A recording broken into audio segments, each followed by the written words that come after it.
Welcome to the Way Podcast on FM 91.7 WHUS stores at the top of the hour. I'm your host, Bill Trofesky, and for more, be sure to go to podcasttheway.com, follow on Twitter, Instagram, whatever you can.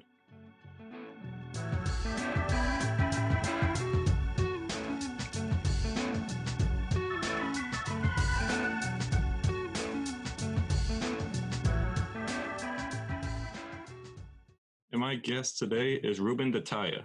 How are you doing today? Yeah, I'm doing fine. Thank you for having me.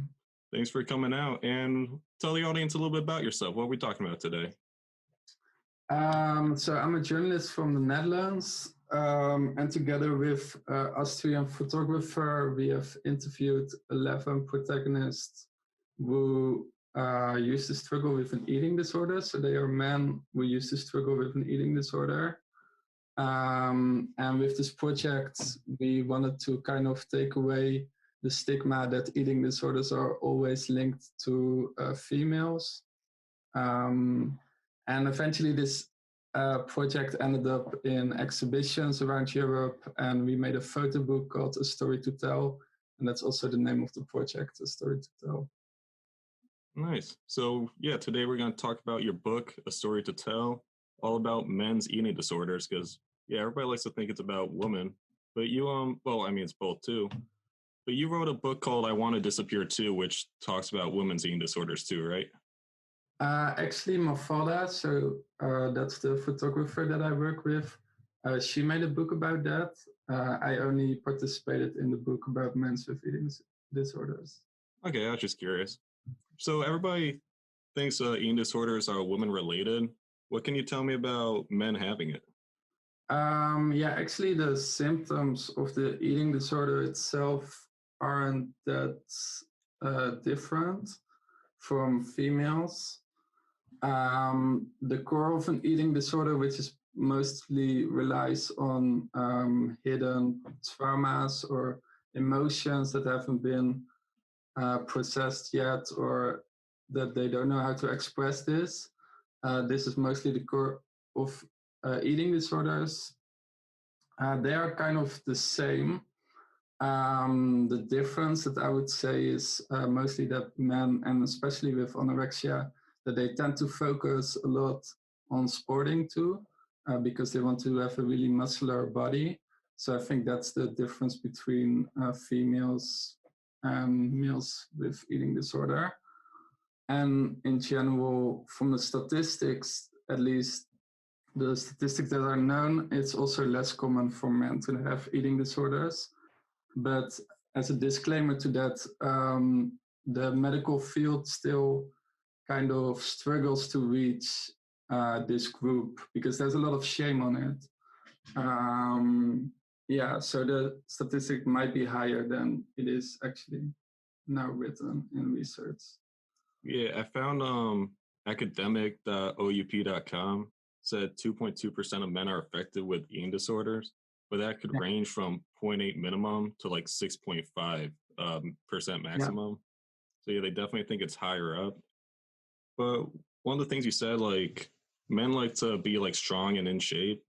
If you have an eating disorder, wouldn't that kind of make you weak and like too skinny, kind of like the opposite of what you would want to be? Yeah, so it's kind of illogical, as you could put it in these words, I would say, to exercise a lot and then eat not that much because you won't really grow muscles. But what we asked them this also, and they said that the anxiety to gain weight was more heavy, and that's why they developed this restrictive eating behaviors, I would say. Yeah. Because they get like a lot of anxiety in their head, kind of like shouts in their ear about if you eat, it kind of freaks them out or gives them a lot of anxiety. That's what it feeds into it. Yeah, exactly. Yeah. What are some of the past traumas you found with the people you interviewed for your book?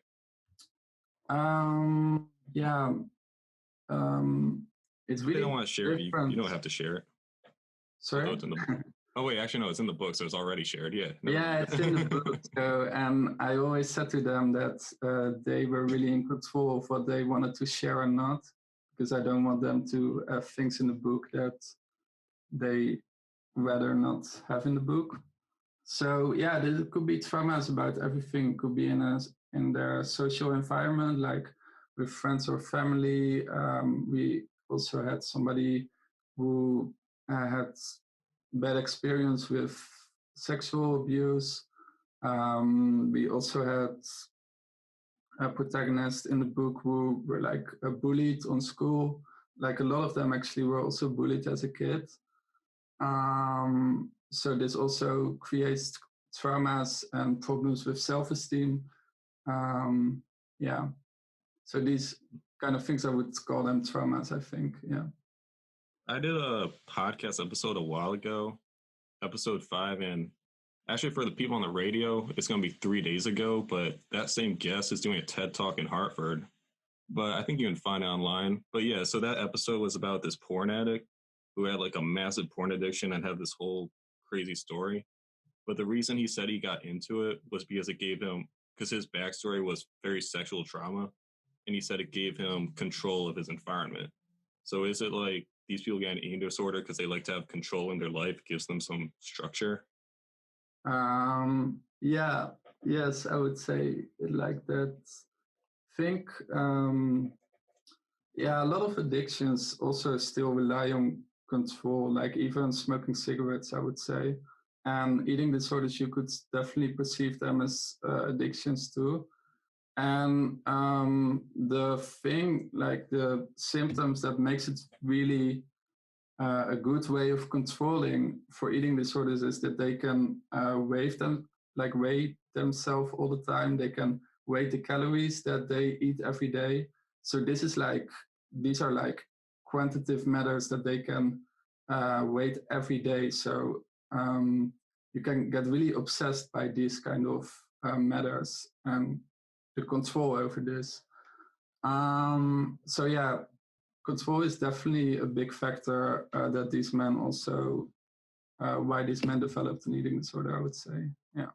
You said weighing food. So like, do they have scales with them and they'll eat like how much weight a day would you say they'd eat?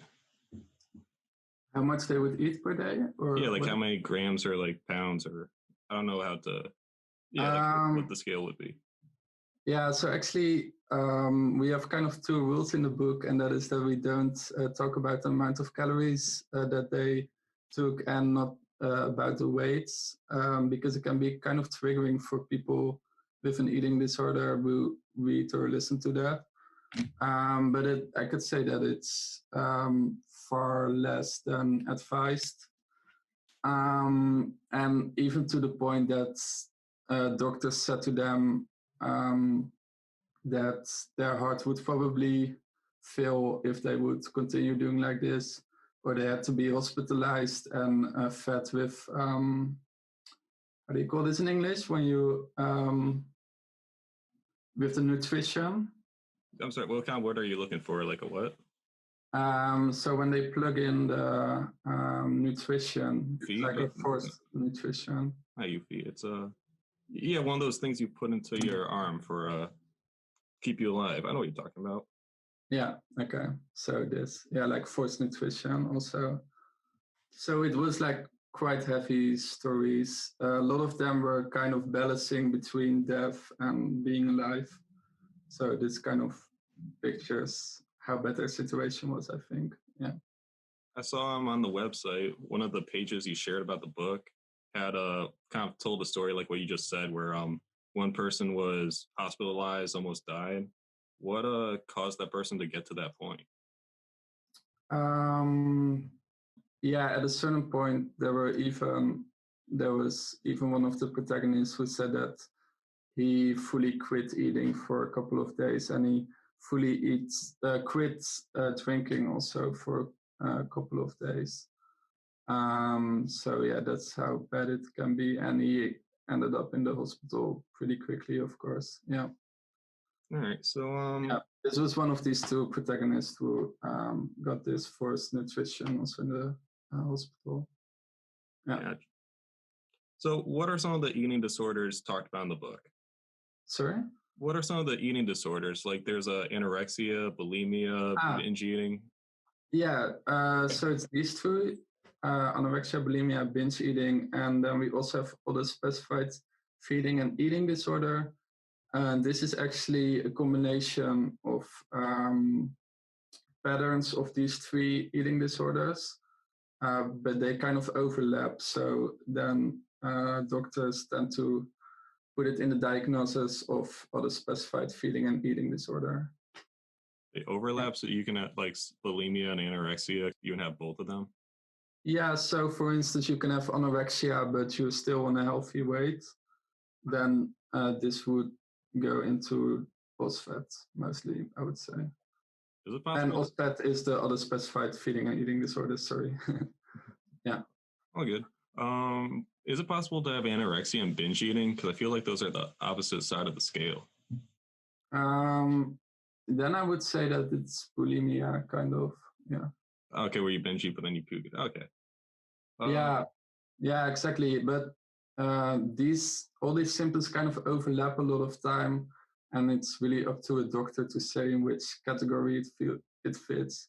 And I would say that from what the stories that I've heard, also what the protagonist shared is that every eating disorder has so many different patterns that it's really personal for anybody for itself. Like your eating disorder could be way different than mine, for instance. So it also needs a different way of approach in treatment. Yeah, Each person's like a whole different color, kind of. yeah, kind of. Yeah, I would say. Yeah. What can you give me an example? Like, what could one person have and then another person have that's like completely different? Uh, Let me think of a. Yeah, so for instance, with really extreme versions, unfortunately, we haven't heard it from the people like the men sharing their stories in the book. But some of the people who have anorexia also use laxation liquid, which is a very diehard What's that? version of, I would say, like a symptom to make yourself more skinny. Yeah, or people who puke, but the other people don't do that. This is the difference, I would say. Yeah. Okay. How did you even meet these people? So it actually started with one of my best friends who used to have an eating disorder, anorexia. Um, and at the time that I was friends with him, I didn't really notice that. And he told me a couple of years after that he recovered from it, that he used to struggle with anorexia. And he also told me that he was kind of afraid to relapse back into it because he didn't really understand where the anorexia came from, what the underlying problems were. He just learned to eat normal again and to do sports in a normal way. But he was still afraid to relapse. And then I made an article with him that I went back um, to his family and to friends, but also to psychologists and to academics to understand more about eating disorders. And then this article got published on Vice. What was the article? Like the name uh, of it? Do you know? yeah, but it's in Dutch though. It's Uh, not. It's only on the Dutch Vice, I think. so the audience knows you're out in Greece right now, right? Yeah, I am in Greece right now, but I'm originally from the Netherlands. Yeah. So this was one of the protagonists, and the other protagonists we approached them like via people that we knew, or via NGOs, or via the network of Mafalda, the photographer. And this is how we found the people willing to anticipate in this project. Yeah. Okay. While like meeting these people, what's the most surprising thing that you didn't expect to find out? I think most surprising.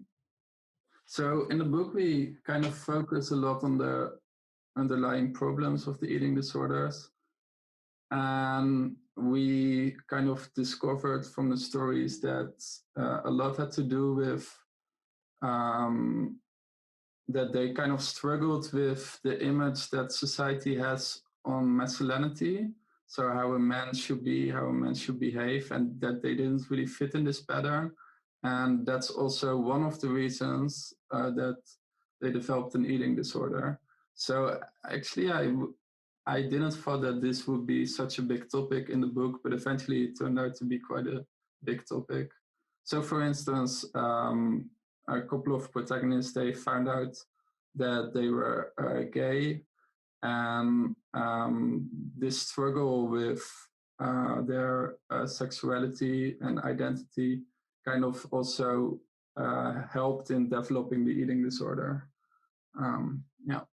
So was it they were trying to be like a masculine man and they got the eating disorder, or they didn't accept the sexuality part? Yeah, so they didn't accept it, or their environment didn't accept it. We also had one protagonist who was from a very religious family and environment, and their environment didn't accept his sexuality. And then a lot of conflicts occurred in his life between him and his family. So yeah, this doesn't really help for your self-confidence. So then the eating disorder kind of occurs as a coping mechanism to deal with all these problems, because you kind of distract yourself by focusing on the eating, by focusing on the restrictive behaviors, the waiting that I said also. And because you immerse yourself into this, you are not thinking about the things that are actually going on in your head. And that's really what an eating disorder does. That's kind of the cure of an eating disorder, I would say. Yeah. It's like a cover up for like another issue going on. Yeah, and mostly multiple issues, I would say. Not specific like one thing, but multiple issues. Yeah. Okay. It's also kind of logic that this masculinity issue occurred like in hindsight, I would say, because I think a lot of men never really learned how to share their emotions. So then this conflict only becomes bigger. I think in Western society, it's still a bit taboo as a man to really open up about your emotions. I think, yeah. I don't know if you agree with that, but Yeah, I don't know the stat, but I'm pretty sure men have like higher suicide rates and like depression and stuff like that for that reason. yeah, I think so too. Yeah, Yeah. yeah, Maybe I'll fact check and throw that out to, but I'm pretty sure, like, I'm very confident that's right. yeah. I'm also pretty confident. Yeah. And yeah, like you're saying, masculinity is an issue with which feeds into this. But again, like an eating disorder has the stigma of just being like a woman's issue. It is a majority of, and it is also a majority woman's issue. So does that feed into and sort of make it even worse? Yes, definitely, because that's also kind of how we start the book with this question. And a lot of protagonists share that they were really lonely in their issues.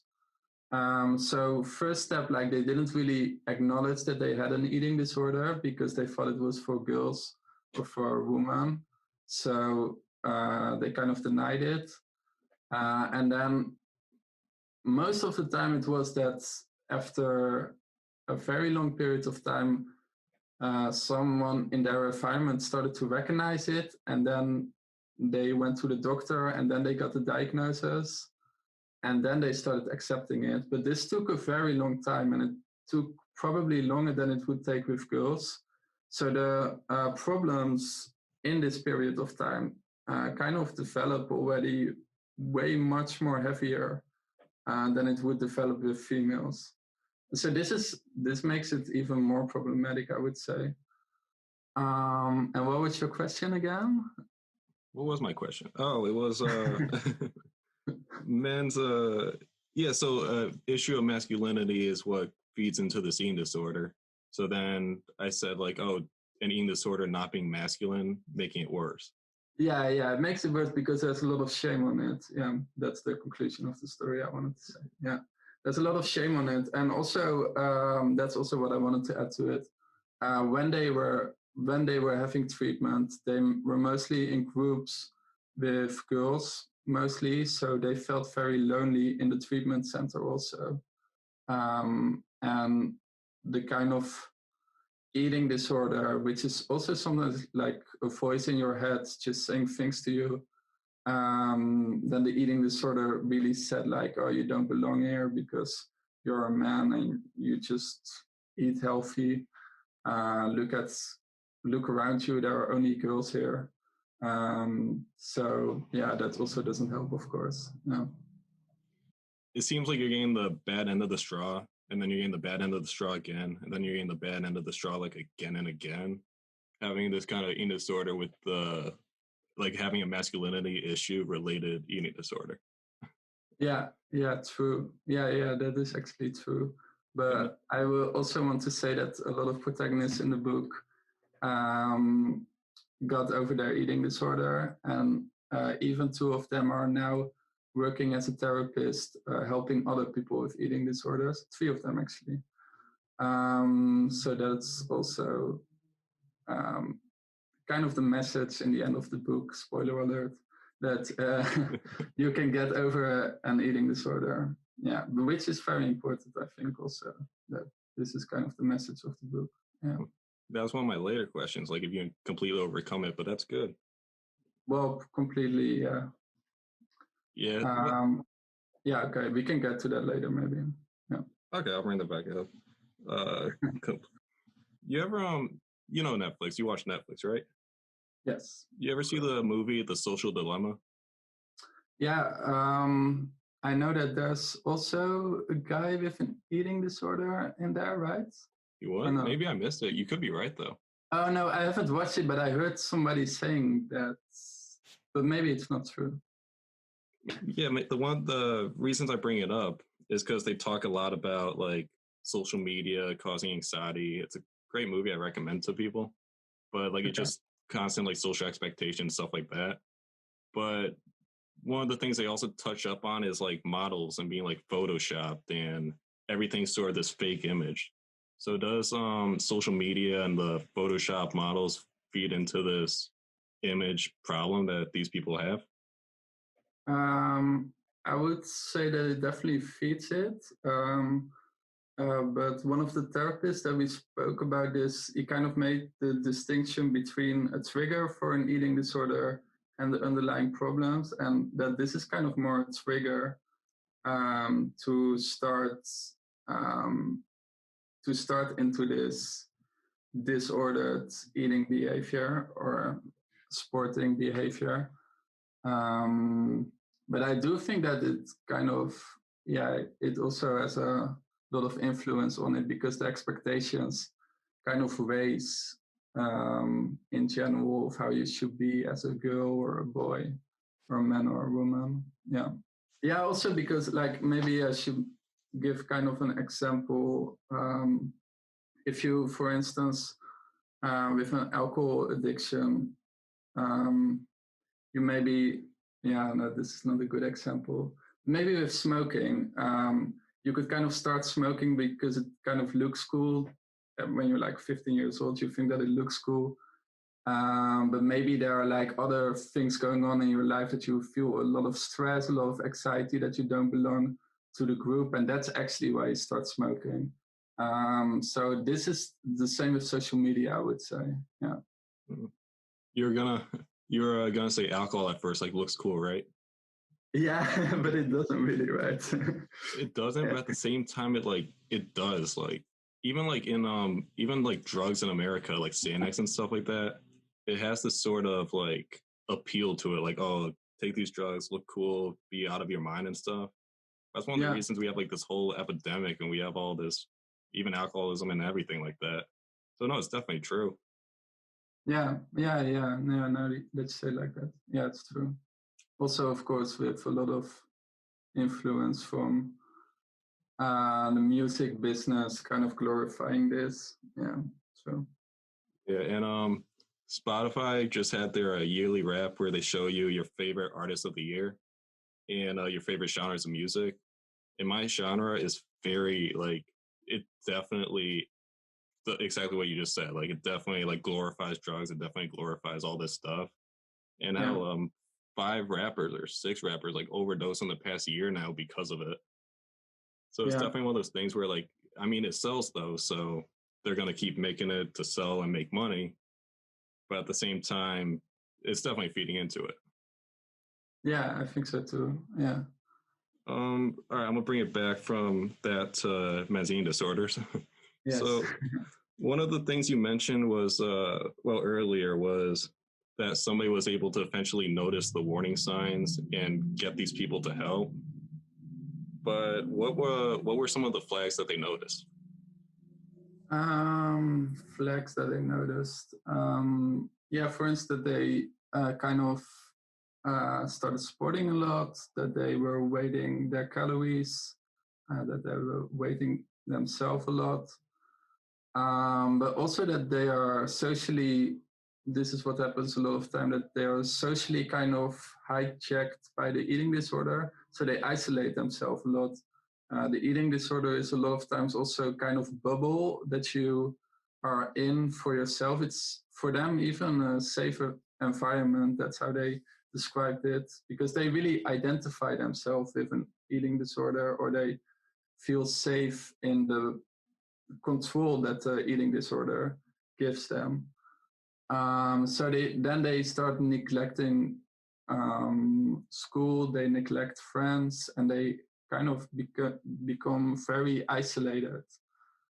So these are definitely signs if you see that as somebody in your environment, that you could maybe think like there's something going on there, maybe related to an eating disorder. Yeah. Okay. Well, sorry, this sounds like a bad question, but one of when people have an eating disorder and they see themselves as fat, so like they have anorexia or bulimia, is it that when they look in the mirror, they see themselves as like a skinny for like very skinny, but they see that skinniness as being fat, or is it like putting on goggles where they actually just see like a fat person there? I think it's not a bad question because I also asked it to the protagonist. Oh, good, good. Yeah, it's mostly like they always focus on certain parts in their body, and this focus kind of enlarges the tiny fat that there's still there, which is normal, like just normal body fat. And then this enlarges a lot in their head. So, like this one of my best friends, Matthijs, like one of the protagonists, he also said that when he looked at other people, he could just rationally look at other people and say like, oh, this person just looks normal. This person is maybe a little bit fat, but then this person also was actually a little bit fat. But when he looked at himself, it was very distorted. So he would focus a lot on his belly, for instance. And even though he was already pretty skinny, and then he still thought that he should lose weight. Yeah. So it doesn't feed into like other people. Like another person could be normal weight, but they think they see them as normal weight and not Yeah. like skinnier than they, fatter than they are. No, no, exactly. No, it's just totally like only their own self image is distorted. Yeah. I heard this a while ago. I don't know if it's true, but I heard an eating disorder is the hardest addiction to overcome because like a cigarette, you can like put it away or try to stay away from it, or alcohol or something like that. But an eating disorder, you have to eat every day to stay alive. Yeah. Yeah. It's recommended to eat every day at least. Yeah, definitely. So I would say that it's probably true also, because a lot of eating disorders also develop during puberty. And one quote that the protagonist also said, like one of the protagonists who is also a coach now for people with eating disorder to help them, he actually said that his eating disorder started when he was like 11, 12, something like that. And he said like if I would get it on a later age, I would probably be hooked up on alcohol or drugs.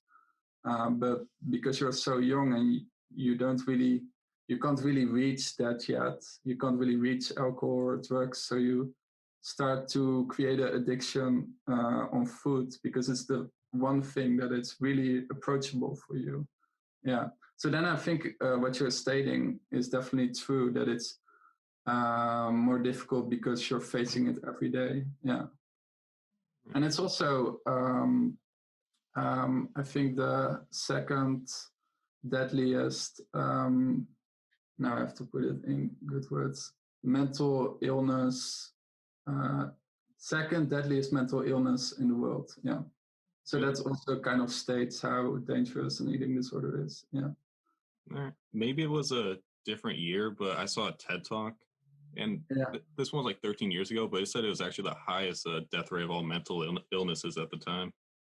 Yeah. It kind of depends because now it's getting a bit theoretical, but if you take drug abuse into as a mental illness, also what they kind of decided to do as a disorder, also a couple of years back, I don't know which year actually. Then you could state that this is the deadliest, but if you take that one away, then it's actually the deadly. Then an eating disorder is the deadliest mental illness in the world. Yeah. So Wow. it kind of depends on the terminology. Yeah. So yeah, the death rate's so high because people they just really avoid food to the point that they're starving themselves to death. Yeah. Okay, Yeah. because So heart failure is often, but also, um, yeah, I think heart failure is the biggest cause within this group. Then I think, yeah. that's crazy because I always picture like the bad struggle with it and all the stuff along with it, but you never actually picture the. It sounds like a statistic, but that's insane. Each person is more than a statistic. Everybody says with like COVID and whatnot, but it's true. Yeah, So like in the Netherlands, you have this documentary, which is really famous. Like I think almost every Dutch person has seen it, and it's called Emma Wil Leven, and it's a documentary actually about Emma who films herself during her life and her struggles with eating disorder. And then in the end of the documentary, she also passed away. Um, so I think that's one of the faces that, yeah, about the behind the statistics. Yeah. all right.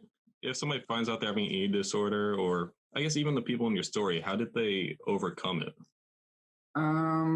So first thing is to find professional help, to also get a diagnosis, because this mostly helps to kind of acknowledge it yourself also that you have an eating disorder, and professional help. So they went to treatment centers or to therapists, and they started to really focus on the underlying problems, the emotions that they hadn't converted yet, and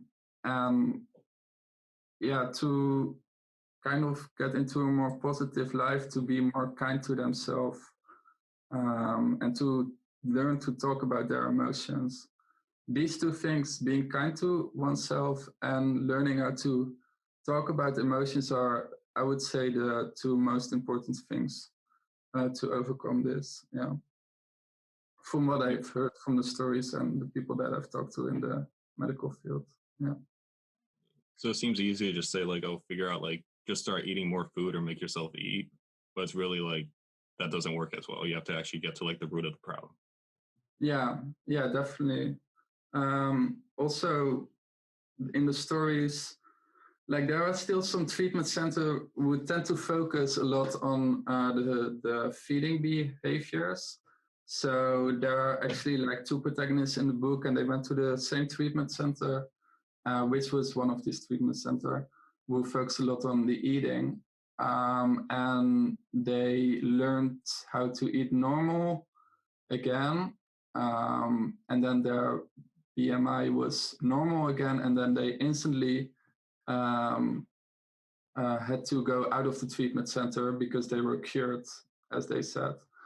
And instantly, when they came back home, they started to have these restrictive patterns again. So this is, I think, a really good example that focusing on foods doesn't really help. It's really about the underlying problems. And that's what all the protagonists state, that these underlying problems are the things that they have to solve to get out of the eating disorder. Yeah. What causes some of the people to relapse, or how do you avoid relapsing? It's a good question, because we did have some protagonists who also relapsed. So yeah, to just continue listening to your emotions and talking about your emotion, also avoiding stress in your life. If you feel stress because of whatever it could be, this mostly increases tendencies to go back into the eating disorder again. So for instance, we had one protagonist, and he had started a new job, and this job was very stressful for him. So then also the eating disorder kind of crawled back into his life. Yeah. Okay. How I mean, it's a whole different topic, but like stress, how do you like avoid stress? Because everybody's always stressed out all the time. Yeah, or maybe like know how to handle stress and take moments to also relax and don't put too much pressure onto yourself, I would say. Yeah. Yeah. So What I want to add to the previous one, like, because now it just feels like, yeah, just don't get stressed and then you will not relapse. That's of course a little bit too much, but just I meant more like to just keep listening to your emotions, kind of. That's more what I meant, I think. Yeah. I should have asked this earlier, but besides the obvious having the highest death rate, or second highest death rate, depending how you look at it, what are some of the other health problems some of these people have from like not eating? During the eating disorder, you meant, or? Yeah, during the eating disorders, like what kind of does it give you, like, I don't know, bad vision or bad stomach problems or stuff Okay, like that? yeah. So mentally, also, it was most of the time combined with depression, also, which kind of logic, I would say. Physically, there. So when you're really skinny, automatically your body starts to grow more hair to kind of protect yourself from the cold outside. So this is something that happened a couple of times at Protagonist. Also, like problems with, I don't know if I pronounce this word right. English is my native language. Vowels. Yeah, it seems to make sense, like the follow up. Yeah, exactly. But I'm growing a thinking. lot of hair, I find that odd because if your body's low on nutrients, I feel like it would use up nutrients to grow more hair. But I don't know, I'm not a biologist. Yeah, but it's mostly to kind of protect yourself from the cold outside. Um, Keep of eating. course, because you have less body fat. It's also what we heard a couple of times, is that it actually hurted for them to just sit on a chair because it was just painful. Oh, Yeah. really? That's a But small it's not. side effect I wouldn't think about. Yeah, What? exactly. Yeah. So, I think I'm just about out of questions. Are there any final messages you want to get out for the audience? Yeah, I would say that if you see somebody in your environment who might be struggling with an eating disorder, or if you think that you might be struggling with an eating disorder yourself, then I would really advise to seek professional help, and also to start talking to somebody that you trust. Could be just friend or family member, to start talking about what is going on, because this kind of relieves the pressure on yourself also. And yeah, the end message of this project, A Story to Tell, is also kind of that you can overcome an eating disorder. So yeah, there is help out there. Do you mind if I also notice the website and where you can order the book? Oh, yeah, of course. So the website is where you can order the book is storytotell.info, and we ship globally, so that you can learn more about men and eating disorders. Yeah. as a well-received book. I think I saw some good awards going alongside with it. Again, I'm American, so I don't know what Putu Gallery means, but Yeah, we I did see get a some list. nominations and awards. It's true. Yeah, it's well received. Yeah, I'm glad that it's well received also. Yeah. Sounds good. All right. Well, then, for the audience, you'll see a link for all that in the description too. And for people on the radio, be sure to go to podcasttheway.com to find more. This is WHUS Stores, FM 91.7 at the top of the hour. Again, podcasttheway.com. Follow on social media. And as always, deuces.